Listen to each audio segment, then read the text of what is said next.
Si on avait pu désigner nos Goncourt à nous, on aurait mis, même pas, eux ils ont mis 1 minute 24, nous il n'y a même pas 1 minute 24, mais on ne bouffait pas gratuitement. C'est Foi de la Rouille, Une année chez les Français, chez Julliard. Alors lui, c'est un merveilleux écrivain marocain et qui donne des leçons d'écriture et de vie aux Français. Et ce qui est quand même extraordinaire, c'est que les livres les plus émouvants, les plus bouleversants, les plus intelligents, les plus fins, ne sont pas français, ils sont écrits par des gens qui vivent ailleurs que la France, ce qui est peut-être révélateur,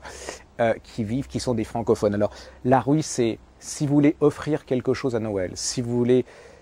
vivre quelque chose qui vous donne de la bonne humeur, de l'envie de revivre, d'oublier tout ce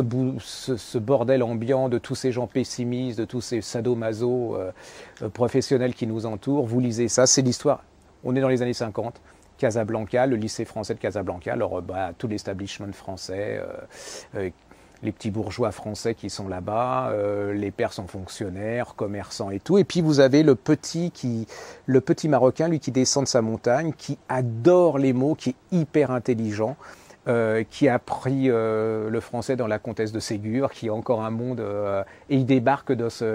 il n'a pas beaucoup de fringues, rien, et on se dit ça va être un truc misérabiliste, les autres vont lui tomber dessus, et c'est pas du tout. Alors déjà, c'est un hymne de la langue française, c'est-à-dire que c'est le contraire de tout ce qu'on a actuellement, c'est-à-dire que ça pétille, c'est drôle, il joue avec les mots, les phrases, ça explose de vie et heureux de vivre, et puis c'est la preuve que tout le monde n'est pas forcé de se haïr, parce que ce monde improbable entre le petit arabe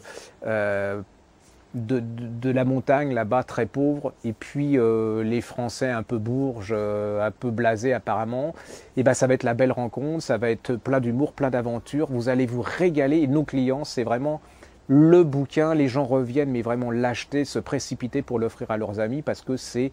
250 pages de bonheur, ce qui est quand même de plus en plus rare parce que c'est tellement facile de faire pleurer les gens, mais tellement beaucoup plus difficile de leur faire aimer la vie. Et c'est certainement le livre qui vous fera aimer les mots, aimer la langue française en toute simplicité, avec joie, intelligence, brillance. Enfin, c'est une petite merveille, quoi. C'est comme c'est une petite Madeleine pour rappeler aux gens que le français c'est une jolie langue et c'est pas forcément la langue de François-Olivier Gisbert ni la langue des éditions de Minuit ou Paul, et qu'on peut être tout simple et puis être un grand écrivain, et c'est souvent la simplicité qui résiste au temps, contrairement à tous ces gens qui se la pètent un peu et qui on aura oublié dans peu de temps.